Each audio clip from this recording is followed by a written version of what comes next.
अस्सलाम वालेकुम प्यारे बच्चों। 3 क्लास का हमने पिछली पीरियड में पिछली क्लास में हमने जो लेक्चर पढ़ा था उसमें हमने जाना कि हमारे एक्सटर्नल ऑर्गन कौन से हैं और इंटरनल ऑर्गन कौन से हैं।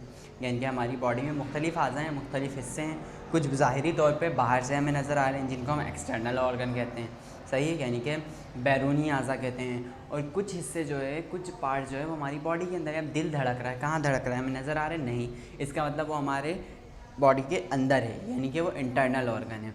फेफड़े सांस ले रहे हैं तो वो फूल रहे हैं, कहाँ हमें नज़र तो नहीं आ रहे, इसका मतलब है वो बॉडी के अंदर है। ठीक है, तो हम इंटरनल ऑर्गन के बारे में पढ़ रहे थे जिसमें हमने दिल, दिमाग और मैदे के बारे में पढ़ा था। अब मज़ीद जो है वो हम 4 और इंटरनल ऑर्गन है उनके बारे में पढ़ेंगे। ठीक है, इंटरनल ऑर्गन आज हम पढ़ रहे हैं। इंटरनल ऑर्गन, इंटरनल ऑर्गन समझ में आ गया बच्चों क्या है? रिपीट किया है मैंने। ऐसे अज़ा जो ज़ाहिरी तौर पर नज़र नहीं आते बल्कि जिस्म के अंदर मौजूद होते हैं, ऐसे अज़ा को हम इंटरनल ऑर्गन कहते हैं। ठीक है, जिसमें सबसे पहले हमने दिमाग का भी पढ़ लिया, दिल भी पढ़ लिया और मैदा भी पढ़ लिया। तीनों के तीनों कहाँ होते हैं? हमारी बॉडी के अंदर होते हैं। अब आज हम पढ़ेंगे लंग्स, जिनको हम फेफड़े भी कहते हैं। ठीक है बच्चों, अच्छा जी, लंग्स जो है उनका काम क्या होता है? पहले तो देखते हैं हमारी बॉडी में कहाँ मौजूद हैं। लंग्स दरअसल जो हमारी पसलियाँ हैं, पसलियाँ बिल्कुल पसलियों के पीछे जो है, पसलियों के नीचे जो है वो कौन मौजूद हैं? लंग्स मौजूद हैं। यानी कि हमारी बॉडी की ये पसलियाँ जा रही हैं बिल्कुल इसके पीछे, यानी कि अंडर, इसके अंडर में, इसके दरमियान में लंग्स मौजूद होते हैं। ठीक है, यानी कि मैन जो हमारा सीना है उसमें लंग्स मौजूद हैं। पता कैसे चलेगा कि वाकई में मैन सीने में लंग्स मौजूद हैं? जब हम सांस ले रहे होते हैं, जब आप थोड़ी लंबी सांस लेते हो तो आप देखते हो कि आपका सीना फूल जाता है। तो वो क्यों फूलता है? क्योंकि आपके सीने में क्या मौजूद है? लंग्स मौजूद है। अब ये तो थी उसकी पोजीशन कि वो कहाँ मौजूद है। ये काम क्या करते हैं? लंग्स हमारी बॉडी में क्या काम करते हैं? तो लंग्स जो है वो हमारी बॉडी में ऑक्सीजन पहुंचाते हैं। ऑक्सीजन कैसे पहुंचाते हैं? ऐसी बाहर से ऑक्सीजन ली और बॉडी के अंदर डाल दी? नहीं, बल्कि लंग्स के पास जो है हमारी बॉडी में बहुत सारे कारनामे हो रहे हैं। जैसे दिल का काम क्या है? खून को साफ़ करना और मुख्तलिफ अज़ा तक खून पहुंचाना, सही है। और खून के साथ क्या पहुंचाना? ऑक्सीजन, ग़िज़ा और पानी पहुंचाना, सही है। तो पानी और ग़िज़ा हम मुंह से लेते हैं, जबकि जो ऑक्सीजन है यानी कि जो हवा है वो हम नाक के ज़रिए लेते हैं। पानी और ग़िज़ा मैदे में जाता है, जबकि ऑक्सीजन जो है वो किस में जाता है? लंग्स में, यानी फेफड़ों में जाता है। और फेफड़े जो है इस ऑक्सीजन को किस में मुंतकिल कर देते हैं? हमारे खून में मुंतकिल कर देते हैं। यानी कि जैसे ही खून फेफड़े के पास साफ़ होने आता है, दिल उसको भेजता है साफ़ करने के लिए, फेफड़ा जो है उसमें से कार्बन डाइऑक्साइड लेता है और उसको क्या देता है? ऑक्सीजन दे देता है। और ये ऑक्सीजन खून को देकर उसे साफ बनाते हैं। ठीक है, साफ़ कैसे बनाते हैं? यानी कि साफ़ का मतलब होता है यानी कि उसमें गंद मौजूद है। गंद हम इस बुनियाद पर बोलते हैं कि वो चीज़ हमारे काम की नहीं होती। बात समझ में आ रही है? वो चीज़ हमारी बॉडी के काम की नहीं है और अगर वो हमारी बॉडी में रही तो हमें क्या करेगी? नुकसान पहुंचाएगी, सही है। ऑक्सीजन हमारे काम का है। ऑक्सीजन की हमारे जो बॉडी के मुख्तलिफ पार्ट्स हैं उसमें ऑक्सीजन की ज़रूरत है, जो कि कौन पहुंचाता है ऑक्सीजन? हमने दिल में पढ़ा था कि दिल का काम है ऑक्सीजन, ग़िज़ा और पानी को हर हिस्से तक पहुंचाना। तो ये ऑक्सीजन दिल में जो खून वो बह रहा है, उस खून में ऑक्सीजन कहाँ से आ रही है? दरअसल वो जो ऑक्सीजन है वो कौन दे रहा है? लंग्स दे रहे हैं। हमने सांस अंदर ली, ऑक्सीजन अंदर गई और लंग्स ने इस ऑक्सीजन को किसको दे दिया? खून को दे दिया, और खून इसको पूरी बॉडी में ले गई। जितनी बार हम सांस लेते हैं उतनी बार ऑक्सीजन अंदर जाती है और ऑक्सीजन अंदर जाकर खून के साथ जॉइंट होती है, मिलती है और खून के साथ मिलकर वो पूरी बॉडी में ट्रांसफ़र हो जाती है, सही है।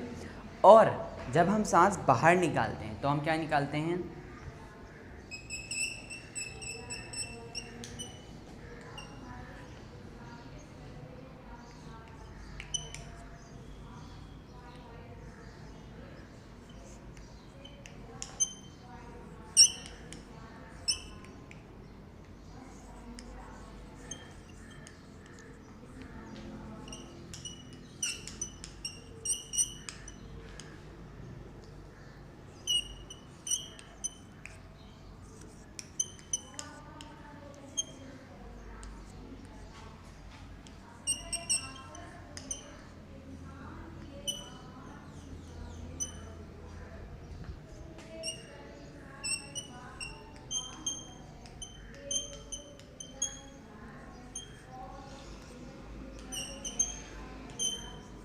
ठीक है, सही है। अगले पे आ जाए। सांस अंदर लेते हैं तो ऑक्सीजन खून में मिलकर पूरे जिस्म तक पहुंचती है। सांस जब बाहर निकालते हैं, सांस बाहर निकालने पर carbon CAR carbon dioxide खारिज होती है। सांस ली, ऑक्सीजन खून में मिलकर पूरी बॉडी में ट्रांसफ़र हो गई, और जब सांस बाहर निकालते हैं तो हम उसमें कार्बन डाइऑक्साइड निकाल रहे होते हैं। सही है। अब आप कहते हो कि सांस तो हम फ़ौरन लेते हैं फ़ौरन निकालते हैं, फ़ौरन लेते हैं फ़ौरन निकालते हैं, तो बिल्कुल जो सांस हम फ़ौरन लेते हैं फ़ौरन निकालते हैं, इसी दौरानिए में दिल लगातार बार बार धड़क रहा होता है और पूरी बॉडी में खून को पहुंचा रहा होता है, और खून इतनी सी देर में, इस माइन्यूट सेकंड में, छोटे से सेकंड में फ़ौरन साफ़ होता है लंग्स के पास और फ़ौरन दिल के पास जाता है, फिर दिल उसको फ़ौरन से पूरे जिस्म में पहुंचा देता है। ठीक है, ये था लंग्स का काम। ठीक है बच्चों, अब आ जाते हैं गुर्दों की तरफ। किडनी, गुर्दों को हम इंग्लिश में कहते हैं किडनी। ठीक है, किडनी क्या करती है? खून को साफ करती है।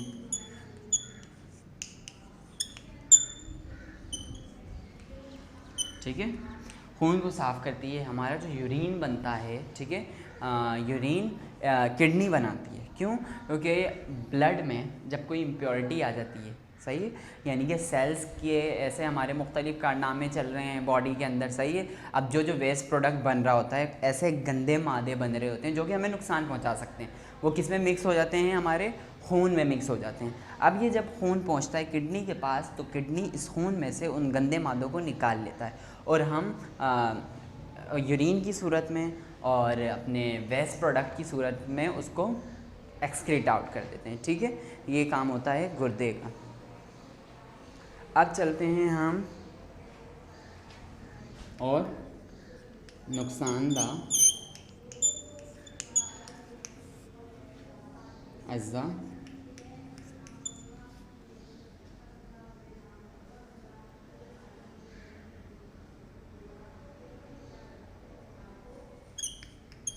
निकालता है। किस में से निकालता है नुकसानदा अज़्ज़ा? खून में से, जो कि हमारी बॉडी को नुकसान पहुंचा सकते हैं। अब आगे चलते हैं। हमारी बॉडी का सबसे अहम हिस्सा जो है वो ये भी है, सही है। इसके बगैर हमारी बॉडी समझ लें एक तरह से एग्जिस्ट ही नहीं करे। अगर ये ना हो तो हम ज़मीन पर रेंगते हुए नज़र आएँ। वो है बोन्स, यानी हड्डियाँ। हमारी बॉडी में हड्डियाँ, सर में हड्डी, हाथ में हड्डी, मुंह में हड्डी, पैर में हड्डी, कमर में हड्डी, पीठ पे हड्डी, सीने पे हड्डी, हर जगह हमारी बॉडी में हड्डियाँ मौजूद हैं। ये हड्डियाँ काम क्या करती हैं? ये हड्डियाँ हमारी बॉडी को शक्ल देती हैं, सही है। उंगलियों की शक्ल देखो आप, अलग अलग से उंगलियाँ नज़र आ रही हैं, ठीक है। तो ये शक्ल कौन दे रहा है उंगलियों को? ये हड्डियाँ दे रही हैं। फेस का लुक हर किसी का पतला, किसी का चौड़ा, ये कौन दे रहा है? ये उसकी हड्डियाँ दे रही हैं। बात समझ में आ रही है? यानी कि ये जो हड्डियाँ हैं ये एक काम क्या करती हैं? जिस्म को शक्ल देती हैं।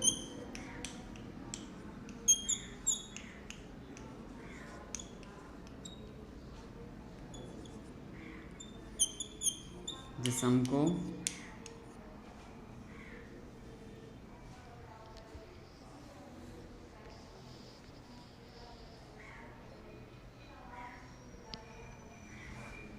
शक्ल देती हैं और आज़ा की हिफाजत करती हैं।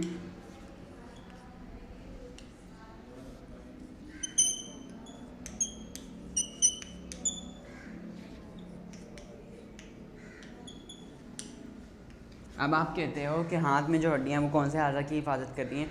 तो हाथ की हड्डियाँ नहीं, लेकिन मुख्तलिफ़ जगहों की हड्डियाँ जो हैं वो हमारे जिस्म के जो पार्ट्स हैं उनकी हिफाजत करती हैं। जिस तरह पसलियाँ हैं, वो उसके अंदर क्या क्या मौजूद है? पसलियों के अंदर मौजूद है हमारे लंग्स, हार्ट। तो इसका मतलब ये है कि पसलियाँ जो हैं वो प्रोटेक्ट करती हैं लंग्स को और हार्ट को, किससे? किसी भी किस्म के जर्क से, झटके से। उसके अलावा हमारी स्कल है, स्कल के अंदर हमने जब दिमाग पढ़ा था तो हमने पढ़ा था कि ये स्कल के अंदर कौन मौजूद होता है? ब्रेन मौजूद होता है, ठीक है। ब्रेन जो है बहुत ज़्यादा सॉफ्ट होता है, सही है। और उसके जो सेल्स होते हैं वो इतने नाजुक होते हैं कि कोई भी चीज़ अगर उससे टकराती है तो वो बहुत अफेक्ट करती है। तो जो हमारी खोपड़ी है, स्कल है, उसका काम क्या है, वो ब्रेन को महफूज रखती है। तो यानी कि आज़ा की हिफाजत भी करता है कौन, हमारी हड्डियाँ। आगे चलते हैं तो हड्डियों से मिलकर एक ढांचा तश्कील में आता है, ढांचा बनता है। हड्डियों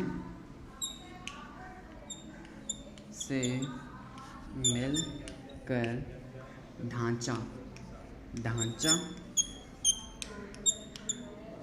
यानी स्केलेटन बनता है। ठीक है, ढांचा बनता है, समझ में आ गई हड्डियाँ। अब आ जाते हैं लास्ट क्या है, हमारे मसल्स।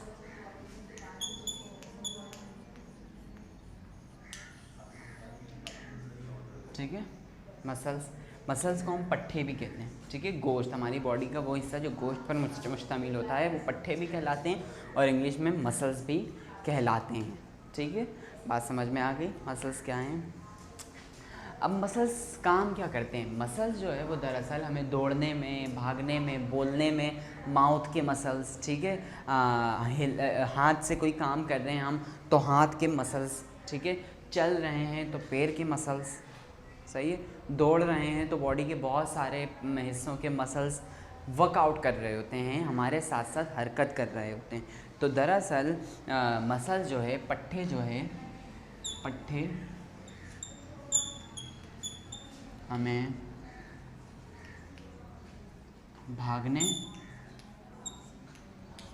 भागने से मुराद दौड़ने, ठीक है, और बोलने और दीगर कामों में मदद देते हैं। न सिर्फ भागने दौड़ने बल्कि और इसके अलावा दूसरे कामों में भी हमारे जो पट्ठे हैं, मसल्स हैं, वो हमारी मदद करते हैं। ठीक है, अब पट्ठों का एक और काम ये होता है कि वो हड्डियों की हरकत में भी हेल्प आउट करते हैं। यानी कि हड्डियाँ दरअसल जो है बोन्स कैल्शियम की बनी हुई होती हैं, तो वो टूट जाएंगी अगर खुद ही हरकत करेंगे। गोश्त की वजह से, मसल्स की वजह से, पट्ठों की वजह से हड्डियों में थोड़ी सी फ्लेक्सिबिलिटी आ जाती है। यानी कि जिस पॉइंट पे उनके टूटने का डर होता है, जैसे जॉइंट्स हैं, ये जॉइंट्स है, तो इस पॉइंट के आसपास कौन मौजूद होते हैं, मसल्स मौजूद होते हैं। यहाँ पे हमें मसल्स दिख रहे होते हैं, हमारे यहाँ मसल्स दिख रहे होते हैं। ठीक है, जो बॉडी बिल्डर्स वगैरह होते हैं वो दरअसल क्या करते हैं, अपने पट्ठों को, अपने मसल्स को जो है वो एक्सरसाइज से गुजारते हैं और उन एक्सरसाइज की वजह से उनके जो मसल्स हैं वो बहुत ज़्यादा हार्ड और बहुत ज़्यादा स्ट्रॉन्ग हो जाते हैं। बात समझ में आ गई। ये था हमारा आज का लेक्चर। ठीक है बच्चों, आप लोग सबको समझ में आया होगा। एक बार इस लेक्चर को अच्छी तरह देख लें और कॉपी कर लें। ठीक है, अब चलते हैं हम आगे क्लास वर्क की तरफ कि आज हमने क्लास वर्क में क्या करना है।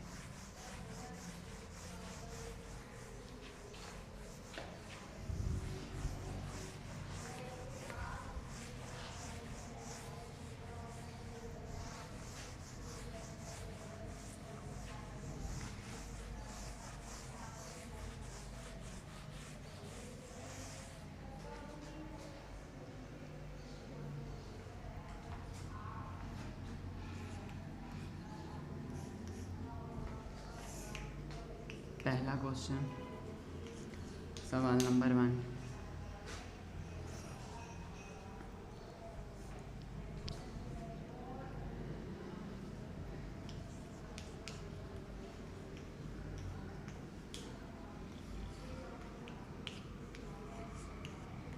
स्केलेटन क्या है। इसका आंसर आपको पेज नंबर 9 पर मिल जाएगा। ठीक है, पेज नंबर 9 पर इसका आंसर मिल जाएगा। स्केलेटन क्या है, स्केलेटन क्या है, दरअसल स्केलेटन जो है वो हड्डियों से मिलकर बनने वाला ढांचा, ठीक है, वो स्केलेटन है। ढांचा और स्केलेटन एक ही चीज़ है, यानी कि हड्डियों से मिलकर ढांचा बनता है। ठीक है, बोन्स से मिलकर स्केलेटन बनता है। ये बात इंग्लिश में और उर्दू में एक ही है। समझ में आ गई सबके। स्केलेटन क्या है, स्केलेटन क्या होते हैं,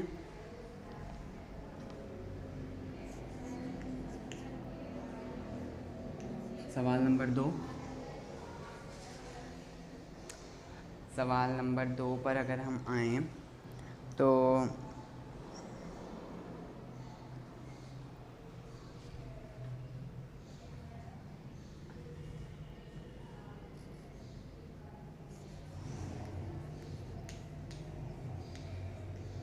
मसल्स का हमारे जिस्म में किरदार बयान करें। ठीक है, मसल्स का हमारे जिस्म में जो किरदार है वो आपने बयान करना है कि मसल्स जो है वो किस तरह वर्किंग करते हैं, उसके अलावा मसल्स किस तरह हमारी हेल्प करते हैं। कम से कम आपने 3 पॉइंट्स इस पर लिखने हैं। ठीक है, इसका आंसर आपको, इसकी हेल्प आपको मिल जाएगी पेज नंबर 9 से। ठीक है, जिसमें आपको बहुत सारे पॉइंट्स मिलेंगे। आपने सिर्फ कितने पॉइंट्स लिखने हैं? 3 पॉइंट्स लिखने हैं। तो जैसे ही आप फर्स्ट क्वेश्चन कर लो, उसका आंसर लिख लो, सेकंड क्वेश्चन उतारो, वीडियो को रोको और पेज नंबर 9 पर जाकर उसकी मदद लेते हुए 3 पॉइंट्स निकालो मसल्स के लिए कि मसल्स हमारी बॉडी में क्या काम करते हैं। ठीक है, ये है सेकंड क्वेश्चन। थर्ड क्वेश्चन की तरफ आते हैं।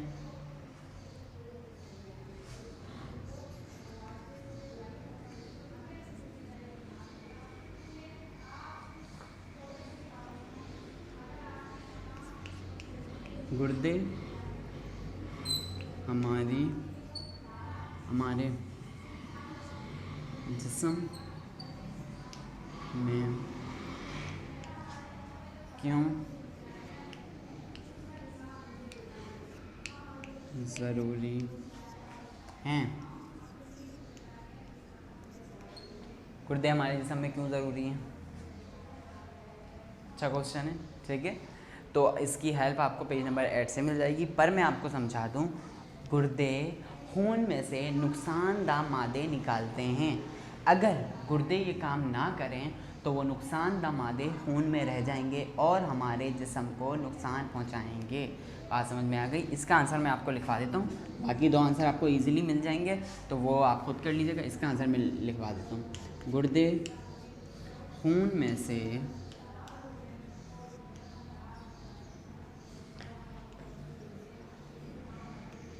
नुकसानदाह मादा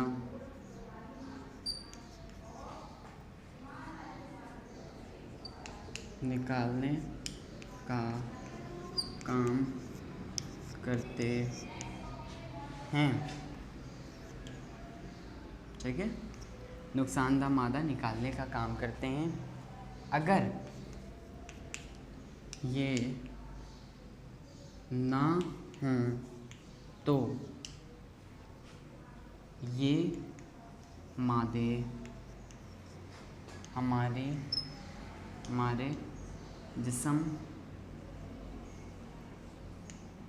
को नुकसान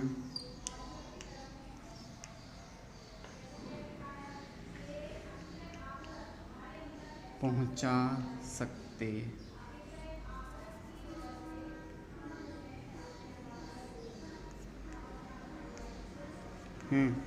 देखिए, ये पॉइंट्स नहीं है, पूरा पैराग्राफ है। सही है, पर इत्तेफाक ये हुआ कि इधर भी हैंड पे हैंड हो रहा है, इधर भी हैंड पे हैंड हो रहा है। ठीक है, ये है क्वेश्चन नंबर 3 का आंसर, जो कि आपने कॉपी करना है। सही है, बाकी 2 जो हैं वो इजी क्वेश्चंस हैं, बुक पर इजीली अवेलेबल हैं पेज नंबर 9 पर, इसलिए आपने ये दोनों वहाँ से देखने हैं, वहाँ से हेल्प लेनी है। जबकि जो क्वेश्चन नंबर 3 है उसका आंसर मैंने आपके सामने लिख दिया है। ठीक है, अब चलते हैं होमवर्क की तरफ कि आप घर से क्या काम करेंगे।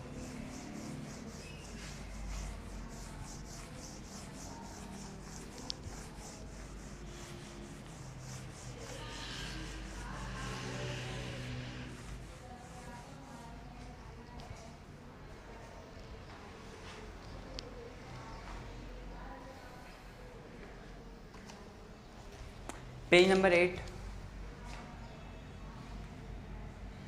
इसको पॉइंट्स बना दूँ। 8 पर मौजूद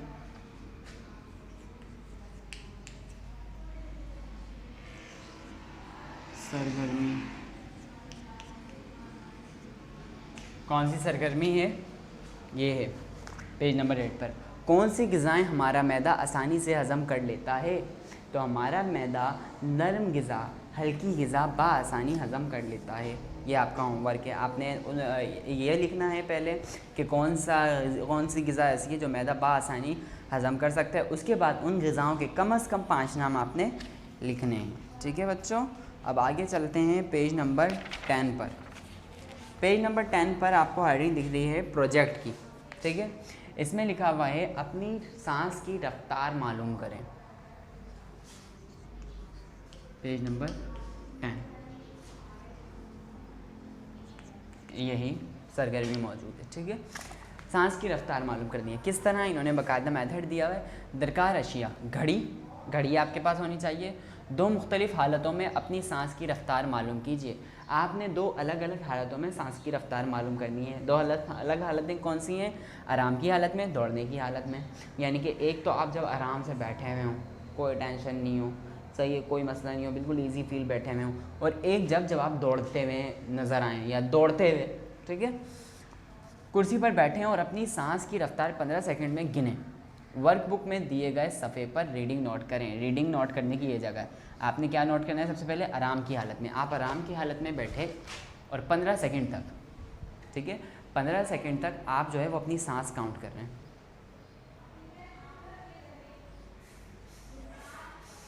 कि 15 सेकंड में मैंने कितनी बार सांस ली है। सही है, बात समझ में आ गई।